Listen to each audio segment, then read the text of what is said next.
वा होइन भने चाहिँ यकिन गरी यकिन हुनसाथ चाहिँ मेरा माथिल्लो निकायलाई चाहिँ म जानकारी गराएँ, थप उद्धारका सामग्रीहरू चाहिँ जुटाउनलाई अपिल गर्दछु र मेरो चौकीमा रहेका कर्मचारीहरूलाई चाहिँ तत्काल सामेल गराए।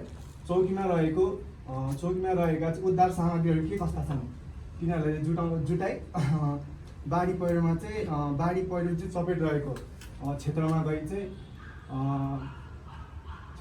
म उद्धार कार्य सुरु गर्दछु। त्यसपछि चाहिँ बाढी पहिरो चाहिँ कति क्षेत्रमा चाहिँ यसले चाहिँ कति क्षेत्रमा चाहिँ यो खतरा छ त्यो ठाउँको चाहिँ यकिन गरी त्यहाँ रहेका नागरिकहरूलाई चाहिँ सुरक्षित स्थानमा लानको लागि चाहिँ त्यहाँ रहेका स्थानीय तह भद्र लाग्ने व्यक्तिहरूको लागि सँग चाहिँ म मद्दत माग्दछु। त्यसपछि चाहिँ मेरो चौकीको सुरक्षाको लागि चाहिँ म एकजना जवान खटाउँछु र बाढीले चाहिँ कुन ठाउँमा चाहिँ पहिरो गएर थुनिएको छ त्यस ठाउँको चाहिँ निगरानीका लागि एकजना त्यहाँ जवान खटाउँछु। हस्त धन्यवाद।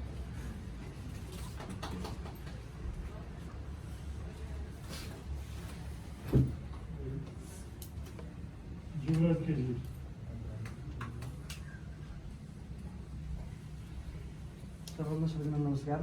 अब हाम्रो धेरै साथीले भनिसक्नुको टास्कको बारेमा सोल्युसनको बारेमा चाहिँ म इन्जिन चाहन्छु डाइरेक्ट। सबैभन्दा पहिलो कुरा त एउटा चौकी प्रमुख भएको नाताले त्यहाँको शान्ति सुरक्षा अमन चाहिँ व्यवस्थापन गर्नु त्यो एउटा मेरो महत्त्वपूर्ण जिम्मेवारी रहन्छ र मसँग जम्मा 8 जनाको प्रहरी जनशक्ति छ। त्यसलाई म चाहिँ सर्वप्रथम त्यो सूचना थाहा पाउने बित्तिकै म 2 जना प्रहरी कर्मचारीहरूलाई चाहिँ अब कार्यालयमै सुरक्षाको लागि खटाएर छोडेर म चाहिँ इमिडिएटली त्यो घटनास्थलतर्फ लाग्छु र घटनास्थलतर्फ लाग्नुभन्दा पहिलो कुरा चाहिँ सबैभन्दा पहिलो कुरा आफू सेफ्टी हुनु पऱ्यो। आफ्नो सेफ्टी छैन भने अर्को सुरक्षा गर्न सकिँदैन। त्यस कारण आफ्नो हरेक जवानहरूलाई वेल ट्रेन्ड गराउनु पऱ्यो। त्यस कारण अब वैकल्पिक मार्ग हुनसक्छ। अब जस्तो डाइरेक्टै तपाईँको यो पहिरो गएको ठाउँमा जान नसकिने हुनसक्छ। त्यो कारण वैकल्पिक मार्गको प्रयोग गरेर हामी त्यो ठाउँमा जान सक्छौँ र त्यो ठाउँमा गइसके पछाडि चाहिँ हामीले मेन कुरा गर्ने भनेकै सबभन्दा पहिले रेस्क्यु र उद्धारको कामहरू हो। त्यसमा हामीले चाहिँ सबैभन्दा पहिले चाहिँ अब गाउँ छ, गाउँलाई चाहिँ अब पहिरोले छुट्याएको छ।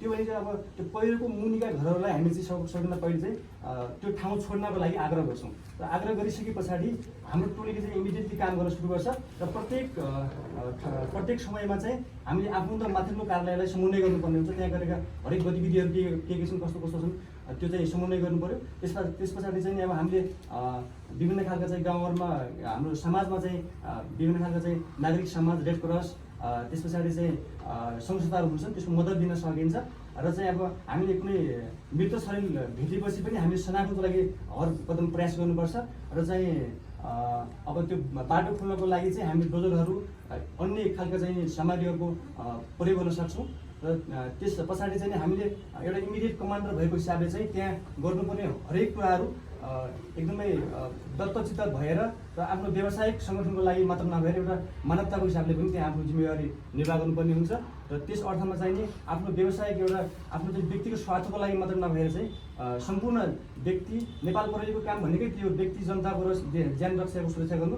त्यसैले चाहिँ नि त्यो गर्छु र अन्तिममा चाहिँ अब त्यो घाइतेलाई उद्धार गर्ने एम्बुलेन्सका कुराहरूदेखि लिएर समन्वय अब त्यहाँ एक प्रकारको त्रास पनि उत्पन्न भइसकेको हुन्छ। त्यहाँ अब जनधनहरू चाहिँ जनमानसमा एउटा त्रास के गएको हुन्छ भन्दाखेरि अब पहिरो गयो हामी कहाँ जाने के गर्ने कुन ठाउँमा बाज बस्ने भन्ने एउटा त्रास फैलिएको हुन्छ। त्यसलाई चाहिँ म एउटा कमान्डर भएको हिसाबले त्यसलाई म्यानेज गर्छु र म्यानेज गरिसकेपछि चाहिँ बिचबिचमा चाहिँ अब म आफ्नो तालुक प्रहरी कार्यालय अथवा जिल्ला प्रहरी कार्यालयमा हुन्छ अथवा चाहिँ सञ्चारमा चाहिँ आफूले गरेका सम्पूर्ण काम कारबाहीहरू चाहिँ समन्वय मार्फत सञ्चार मार्फत जानकारी दिँदै म आफ्नो कामलाई चाहिँ सौहार्दपूर्ण तरिकाले र एउटा संविधानिक तरिकाले चाहिँ आफ्नो कामलाई चाहिँ निर्वाह गर्छु।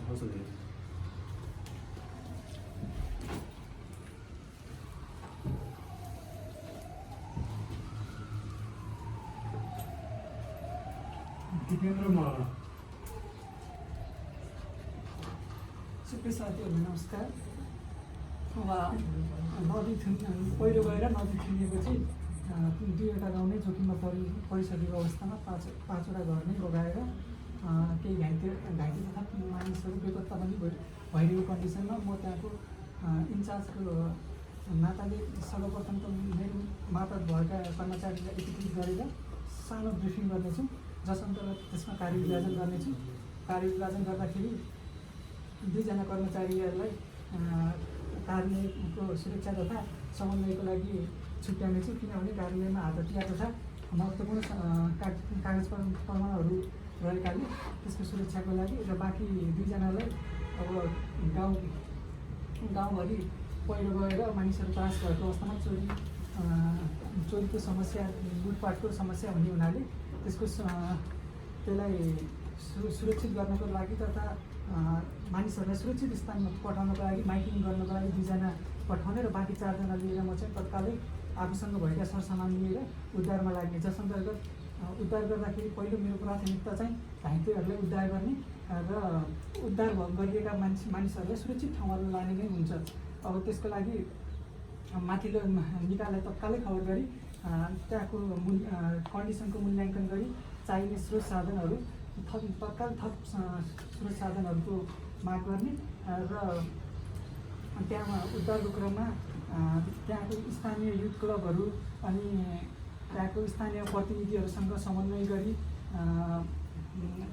घाइतेहरूलाई छिटोभन्दा छिटो अस्पताल पुर्याउनको लागि बाटो ब्लक भएको अवस्थामा हामीले वैकल्पिक मार्गहरू प्रयोग गरेर लान सक्छौँ। अनि साथसाथै हामीले गाउँको हामीले के कति क्षति भयो भनेर गर्न सकिन्छ भने हामीले तत्काल त्यसको डाटा सङ्कलन गर्न सकिँदैन भने बिस्तारै हामीले पहिलो प्राथमिकता नै घाइतेको उद्धार र हामीले त्यहाँको सुरक्षा भएको कारणले गर्दा त्यसमा नै बढी फोकस हुने र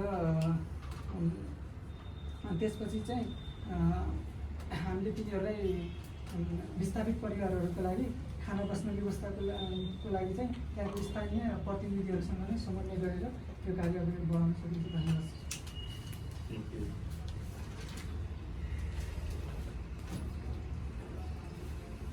अब ग्रुपको सबैको प्रेजेन्टेसन सकियो। अब ग्रुप मेम्बरहरूको तर्फबाट कसैको के चाहिँ भनाइ छ?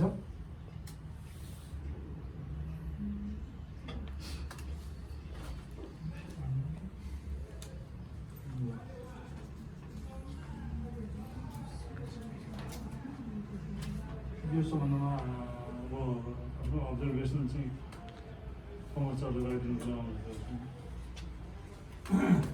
अब संक्षेपमा म ठ्याक्कै 3 मिनटको सक्छ है। तपाईँहरूले हेरिहाल्नुभयो, एकअर्काको आफ्नो पनि थाहा भयो।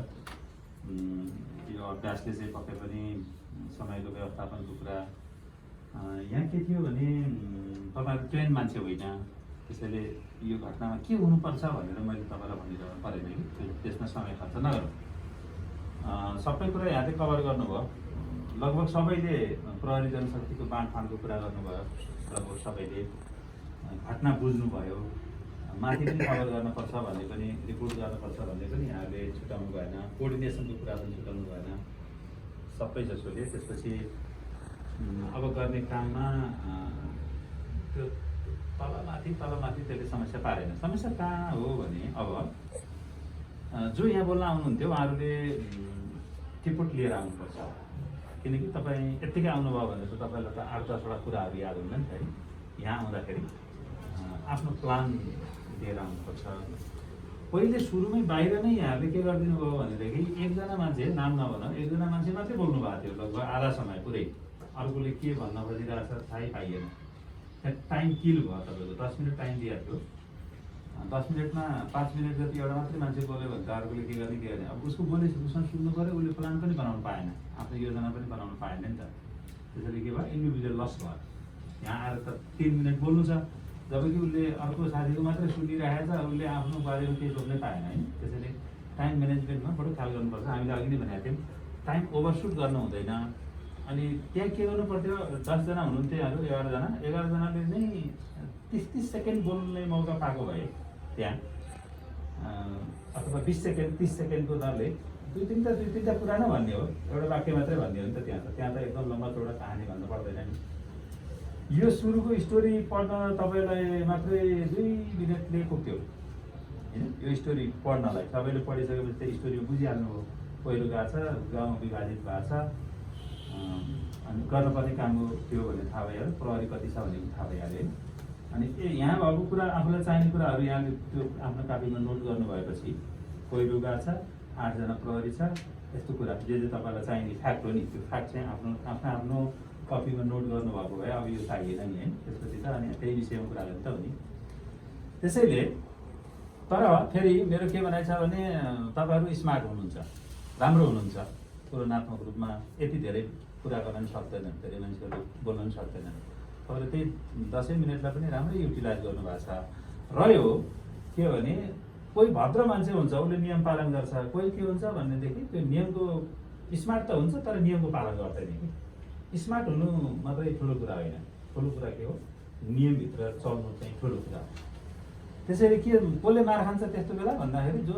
भद्र छ उसले चाहिँ त आफ्नो पालो पुरेर बस्छ नि त म पनि बोल्छु मलाई पनि पालो आउँछ होला भन्छ नि अनि उसको पालो आएन भनेपछि ऊ चाहिँ के भने के अरे इक्जामिनरले चाहिँ तपाईँ त बोल्दै बोल्नु भयो नि केही पनि भन्नु होइन अब पाउनुहोस् म बोल्छु भन्दा पनि फेरि त्यसैले लिडरको रोल के हुनुपर्छ भने इक्वल्ली सबैलाई अपर्च्युनिटी दिने बानी गर्नुपर्छ त्यसैले पर्सिको इक्जाममा पनि तपाईँलाई त्यो नेगेटिभ काउन्ट हुन्छ है मैले अघि नै भनेको थिएँ नि सुरुमै नेगेटिभ काउन्ट के हुन्छ भने एउटाले चाहिने भन्दा बढी समय लियो भने त्यो मान्छे अलि नेगेटिभ शब्दमा भन्दाखेरि पुरै सेल्फिस हो भन्ने अर्थमा बुझिन्छ होइन म स्मार्ट छु मैले सबै लिड गर्छु भन्ने मान्यताहरू गर्नु भएन त्यसले चाहिँ टोलीलाई ठुलो मर्का पर्छ होइन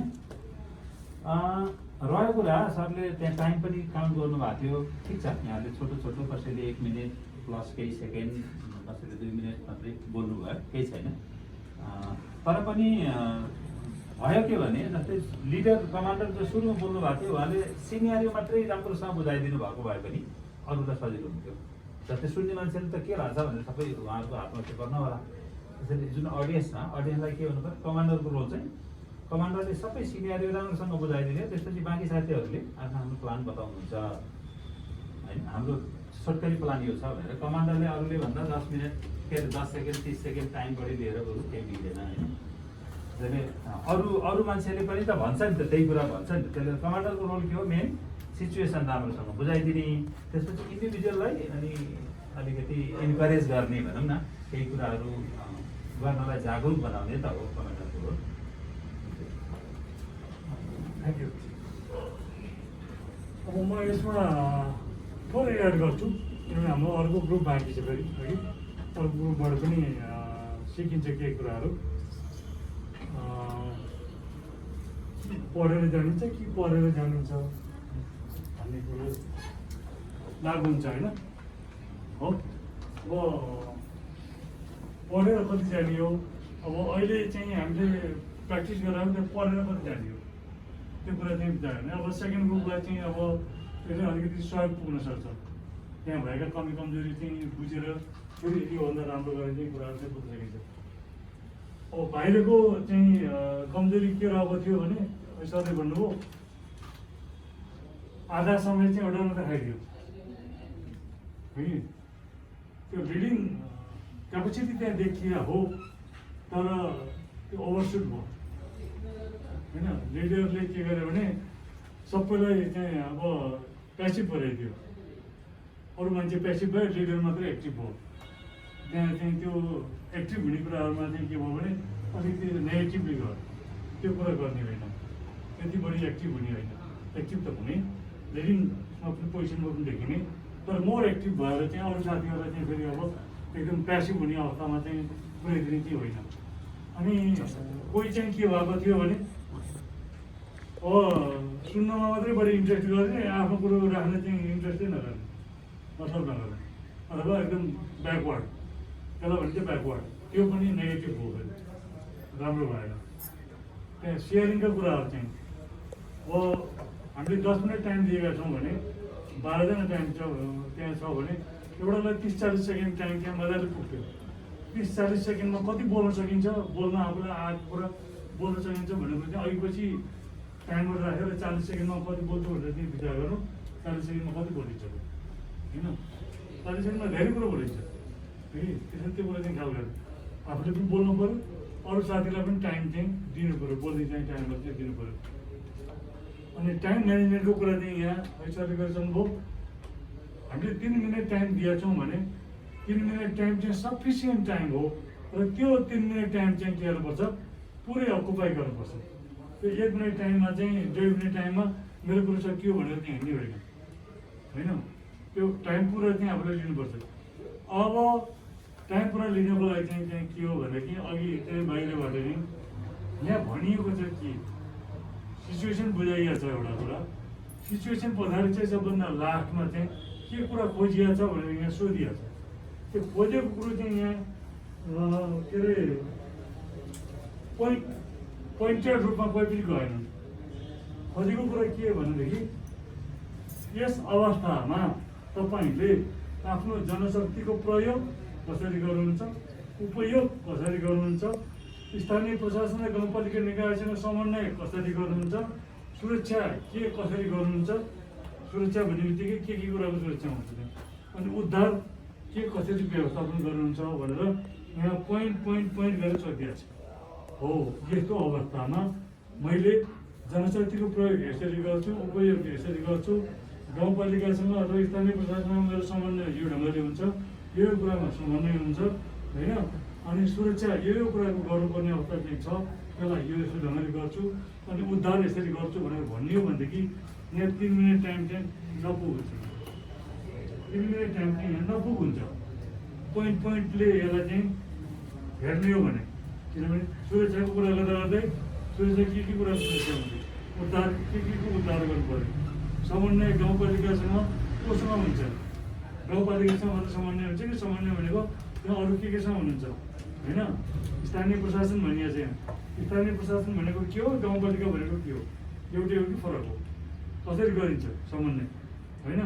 जनशक्तिको प्रयोग र उपयोगमा चाहिँ यहाँ गलत सिद्धान्त ल्याइएको छ। 2 जना मान्छे चौकीमा छोड्नु ठिक, बाँकी आएर 1 जना मान्छे पहिरोमा पठाउँथ्यो, 1 जना मान्छे त्यहाँ पठाउँथ्यो, 1 जना मान्छे त्यो पहिरो गरेर जम्मै गाउँ ध्वस्त भएको ठाउँमा 1 जना पुलिस पठाएर चाहिँ काम हुन्छ।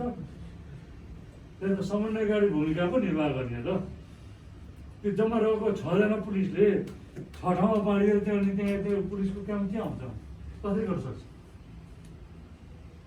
हो, त्यो चाहिँ भन्न खोजेको त्यही हो। त्यहाँ अब हुन्छ यहाँ पुलिस भएर काम गरेको त होइन, र पनि भोलि गाउँपालिकामा काहीँ न काहीँ गएर चाहिँ अथवा एउटा रेड क्रसको सभापति भएर अथवा त्यहाँको कुनै पदाधिकारी भएर वा कुनै क्लबको पदाधिकारी भएर वा पुलिसकै अब एउटा कुनै चाहिँ के अरे मेम्बर भएर काम गर्दाखेरि पनि त्यो त प्र्याक्टिकल त भएन नि। त्यो भयो, आवश्यक पर्दा कुनै 1 जना पुलिस काहीँ कतै प्रतिनिधित्व गर्नुपर्ने भयो भने त्यो ठाउँ पठाउने ठिक छ, तर त्यही 6 जना पुलिस पनि 6 ठाउँ बाँडेपछि पुलिसको स्ट्रेन्थ के भयो त? अब 0, काम लाग्दैन त्यहाँ, होइन। हो, त्यसैले त्यसलाई प्रयोग र उपयोग भन्न खोजेको होइन, है कि त्यो चाहिँ मिलेन, त्यो भन्दा चाहिँ बोल्दा हुँदैन। यहाँ त सबभन्दा बढी चाहिँ समन्वयकारी भूमिका, उद्धारको काम, सबभन्दा पुलिसको सबभन्दा ठुलो काम चाहिँ के हुन्छ त्यहाँ, उद्धार गर्ने, सुरक्षा गर्ने, खानपिन गराउने, कोही फसेको छ उठाउने, फसेको छैन भने त्यसलाई फस्नबाट बचाउने, होइन। त्योभन्दा ठुलो काम के हो पुलिसको? त्यसको लागि चाहिँ अनि त्यहाँ गाउँपालिकासँग समन्वय गर्ने, त्यहाँको क्लबहरूसँग समन्वय गर्ने, तपाईँलाई त्यो कुरो आएको हो नआएको होइन, त्यहाँ सेनासँग समन्वय गर्ने र माथिल्लो निकाय गराउने, सिचुएसनलाई राम्रोसँग माथिल्लो निकायमा बुझाएर माथिबाट चाहिँ हामीले सपोर्ट दिएपछि त्यहाँ बिचमा 1-2 जना भनेको थियो अब आर्मी आउँछ, त्यहाँ बम ब्लास्ट गर्ला, पहिरो फुटाउला, होइन, यी कामहरू गर्ला, त्यो चाहिँ हाम्रो रिपोर्टिङको माध्यमबाट गर्ने हो, ठिक छ, त्यो भनेको थिएँ। तर यसरी के गर्नुपर्छ, अब यहाँ सोधिएको विषय जे छ त्यसलाई पोइन्ट गरेर यो विषयमा यसो गर्छु, यो विषयमा यसो गर्छु, यो विषयमा यसो गर्छु भनेर भन्न सक्नुपर्छ, जान्नुपर्छ। त्यसैले पोइन्ट टिप्नु पर्छ। त्यहाँ चाहिँ डिस्कसनको टाइममा के गर्नु पऱ्यो भने डिस्कसन मात्रै गर्ने होइन, सुन्ने मात्रै होइन कि विषयगत रूपमा के गर्नुपर्छ, अब मैले यो विषयमा यो बोल्छु, यसमा यो गर्नुपर्छ, यसमा यो गर्नुपर्छ भनेर गर्नु पऱ्यो। सुरुको 5-6 मिनट 6-7 मिनट टाइम चाहिँ डिस्कसनमा बिताउनु पऱ्यो, सिचुएसन दिने अनि आफ्नो कुरा चाहिँ राख्ने गर्नु पऱ्यो। अन्तिमको 1-1.5 मिनट 2 मिनट टाइममा के गर्नुपर्छ, अब आफूले बोल्ने कुराहरूलाई लिपिबद्ध गर्नु पऱ्यो, आफ्नो पोइन्टहरू टिप्नु पर्ने होइन।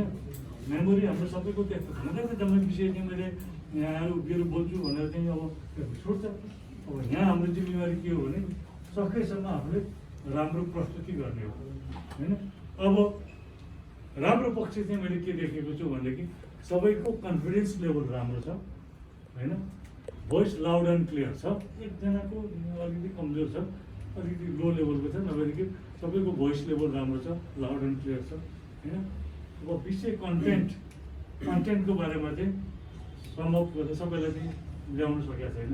त्यसलाई कन्टेन्ट चाहिँ त्यसरी ल्याउनु पऱ्यो, नलेजहरू त्यो मैले चाहिँ राख्नु पऱ्यो होइन। इन्फर्मेसन ग्यादरिङको कुराहरू चाहिँ त्यो पनि गर्नु पऱ्यो है। अनि आई कन्ट्याक्ट पनि कसैको चाहिँ सिङ्गल अब त्यो हेरेको न साथीलाई हेरेछ अबलाई हेरेछ त्यो क्षेत्रमा चाहिँ यसरी हेरिरहेको थियो कि सायद त्यो कुर्सीलाई हेरिरहेको त्यस्तो होइन, म्यान टु म्यान होइन। त्यसरी हेर्ने इन्डिभिजुअल भनेको अथवा